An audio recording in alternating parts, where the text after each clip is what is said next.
Saya tak hafal lagi doa masuk toilet, tapi anak saya dah boleh baca dah. Satu tamparan hebat tau.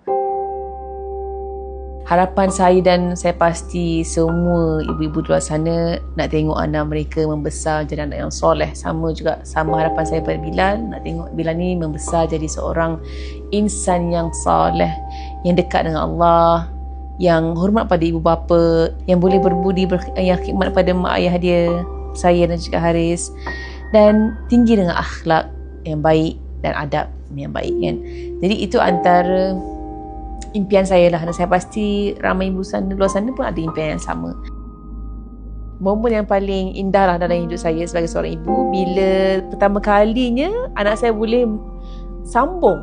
Bila kita selawat dia sambung kat belakang, bila kita cakap subhanallah, alhamdulillah kan. Jadi tu antara macam saya melompat lah gembira. Ada satu hari saya ingat, masa saya tengah suap dia makan, lepas tu saya pun selalu macam suap makan, saya akan subhanallah walhamdulillah, lepas tu saya pun subhanallah, I macam terus tergamam, macam sayang panggil hari bilik kan, tengok dia dengar ni apa dia cakap.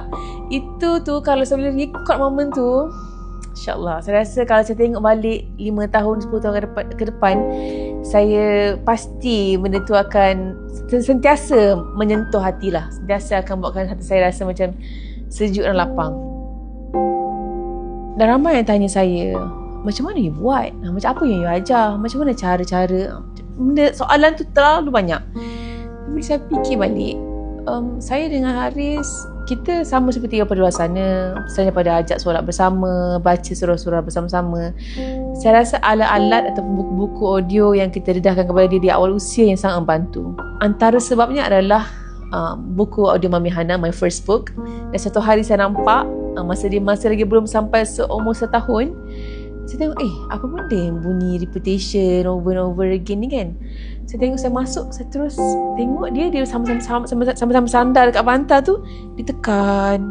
Tu lama habis audio, dia tekan surah-surah pilihan. Masa itulah detik pertama saya tahu anak saya jatuh cinta dengan Al-Quran.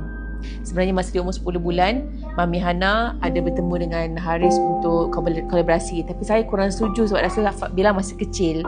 Jadi bila umur 2 tahun tu kita nampak macam mana impact Mami Hana kepada Bilal keseluruhan dengan pandai baca doa-doa harian. Masa tu saya nak cakap, saya tak hafal lagi doa masuk toilet, tapi anak saya dah boleh baca dah. Satu tamparan hebat tau.